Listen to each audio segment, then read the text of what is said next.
Tanjo Zorn-Grželj, modno oblikovalko iz Šempetra pri Novi Gorici, mnogi označujejo kot umetnico, ki prinaša v slovensko modno oblikovanje zelo svojsko sintezo žlahtne tradicije določenega ambienta in aktualno angažirane sodobnosti. Idrijska čipka, tako prepoznavna in prvinsko samo slovanska rariteta, dobi v njenih kreacijah funkcijo nakita. Uporaba srebrne nitke in avtorsko kombiniranje tipičnih vzorcev se predmeti v nežne, elegantne in zelo ženstvene forme. Ja, jaz ustvarjam zdaj trenutno sem v tej delu zračne čipke, se pravi raziskujem bolj naključja.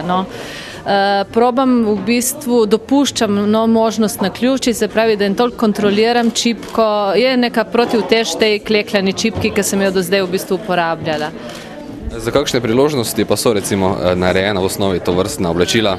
Ja, to je dobro vprašanje, ker so v bistvu namenjene za posebne priložnosti, zaradi svoje dragocenosti, zaradi vrednosti, ki jo imajo, zaradi truda, ki je vložen, ampak te posebne priložnosti so danes tudi odvisno pač od človeka in kaj v bistvu to tismu, ki nosi, predstavlja, posebna priložnost. Prebral sem, upam, da se ne motim, da ste svobodna modna oblikovalka. Kaj to pomeni? To pomeni, da sem samo zaposlena na področju kulture, da imam status pač svobodnega kulturnega delavca, da sem sama svoj šef. Odlično. Prejeli ste že veliko nagrad, koliko sem lahko izbrskal, pa kaj vam pomeni recimo ena prva slovenska nagrada, točno vam kot svobodni umetnici? Prva mi je zelo veliko pomenila, ker sem bila takrat še študentka.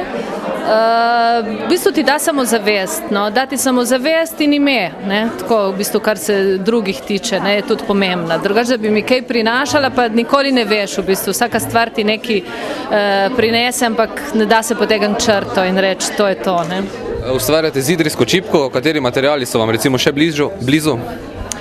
Jaz v bistvu ustvarjam iz vseh tekstilnih materialov. Važno, da je tekstil, čipka je bila pač kot ena inspiracija, je nastala, ko sem se začela delati oblačilo za Miss Slovenije in je potem v bistvu to iskanje slovenstva, samobitnosti me je privedlo v bistvu do te idrijske čipke.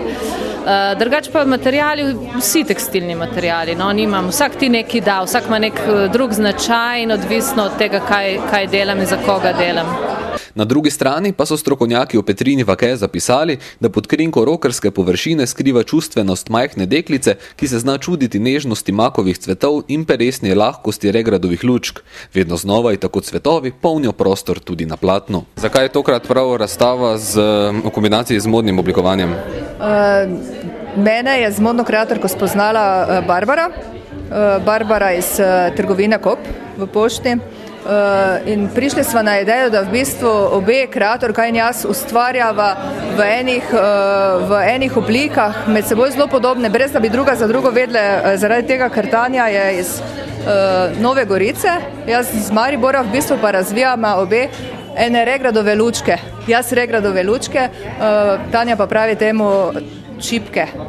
Imamo zelo neke podobne stvari, brez da bi to vedela. In Barbara naj je obe spoznala, rekla, vidve bi pa res spadale skupaj, enkrat se morata skupaj pojaviti. V kakšno obliko oziroma zvrst pa bi vi uvrstili svoja dela? Jaz sama sebe ne opredalčkam nikoli, če bi se že mogla, bi rekla za sebe, da sem kolorist, ker vedno je pri meni barva primarna, potem vse ostalo, ampak ne morem se opredalčkati, ker skačem iz abstraktnega v konkretno, pa spet nazaj v abstraktno in nisem zvesta eni smeri.